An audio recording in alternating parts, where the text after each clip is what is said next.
এ বদলছে শ্রেষ্ঠ মানুষ হিসাবে উনি সবার কাছে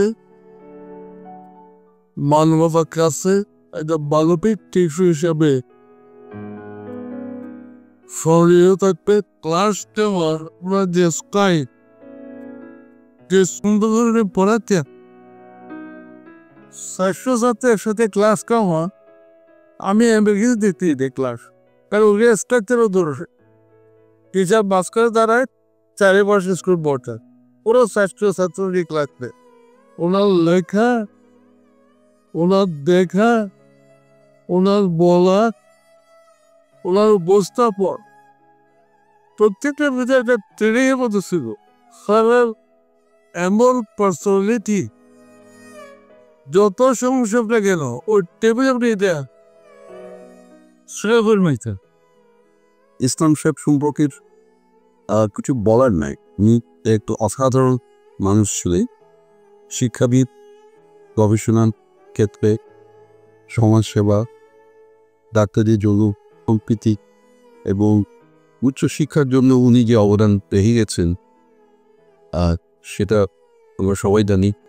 এদেশে কোথাও পোস্ট গ্রাজুয়েট ইনস্টিটিউট যারা উনি তৈরি করে গেছেন, বঙ্গবন্ধু শেখ মুজিব মেডিকেল বিশ্ববিদ্যালয়, তৎকালীন উনি প্রথম ভাইস চ্যান্সেলর। ইসলাম সাহেবের আমাদের পরিবারের যে ডাক্তারি শাস্ত্রে যে অবদানটুকু রেখে নেই সেটা সম্পর্কে পড়ে। আমার দাদা খুব অল্প বয়সে মারা যান, যার জন্য আমার আব্বা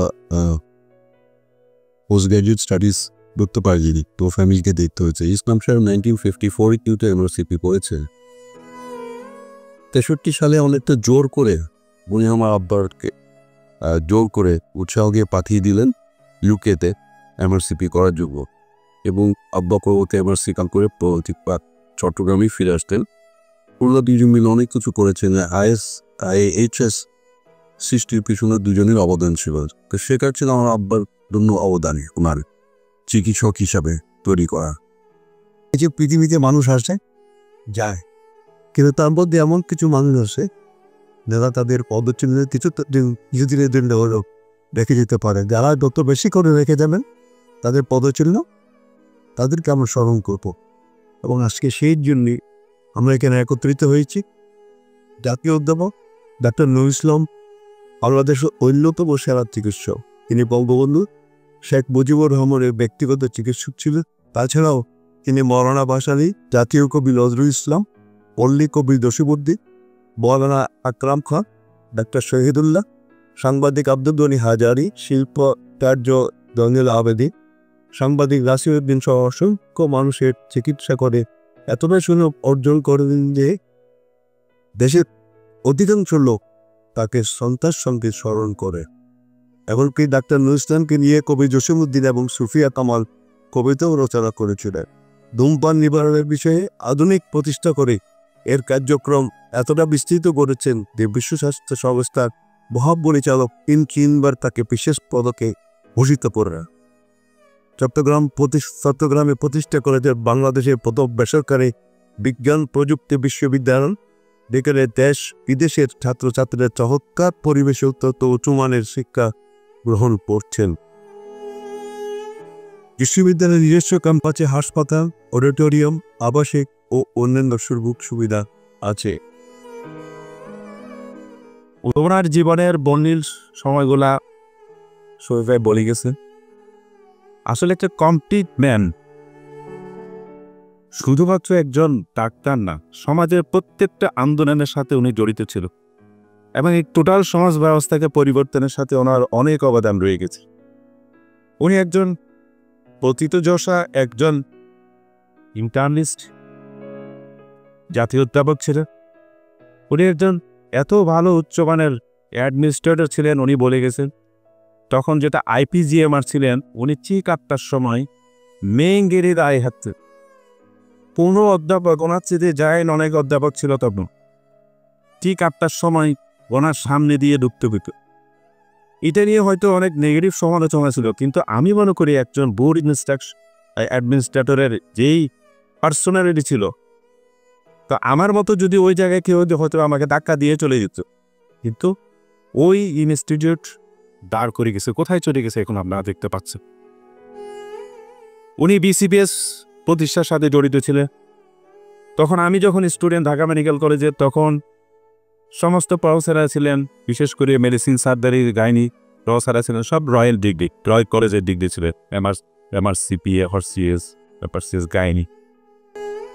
তখন বিসিবিএসে কেউ এফসিবিএস ডিগ্রি করতে যেত না, সবাই বিদেশে যেত এই রয়্যাল ডিগ্রি করার জন্য।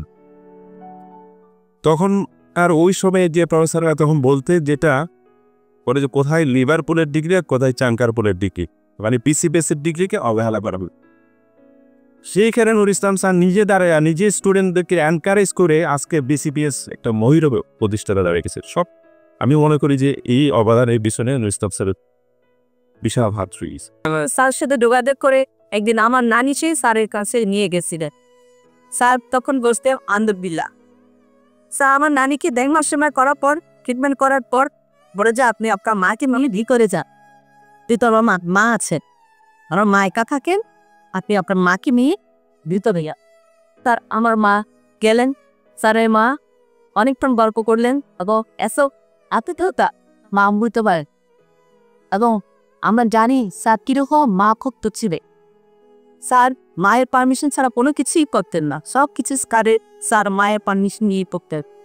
আমরা জানি স্যারের মায়ের নামে আমাদের এই পোস্টে ডুমে আলো। উনি ড্রাগ পলিসি, হেলথ পলিসি, ধূমপান নিবারণ করি কোথায় উনি কাজ করেন নাই।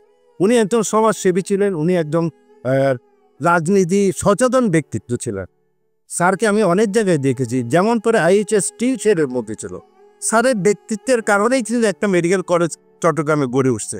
অনেকে বলতেন স্যার আপনি তো ঢাকায় থাকেন, আপনার ঢাকায় কাজ করলে আপনার অনেক সুবিধা, কিন্তু স্যারের প্রতি এখানে চট্টগ্রামের বাসিন্দাটি ওনার টান ছিল।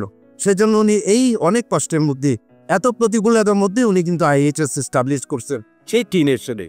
তারপর পরবর্তীতে মেডিকেল কলেজের এক্সপানশনের পরে প্রাইভেট মেডিকেল ইউনিভার্সিটি, একজন ডাক্তার হয়ে একটা প্রাইভেট ইউনিভার্সিটি করা, এটা ওই বয়সে আমার মনে হয় এটা অলৌকিক, কোনো ক্ষমতা ছাড়া কখনোই সম্ভব না। গ্রামের লোককে পছন্দ করতেন, গ্রামে যেতেন, কমিউনিটি সার্ভিস এগুলো দিতেন।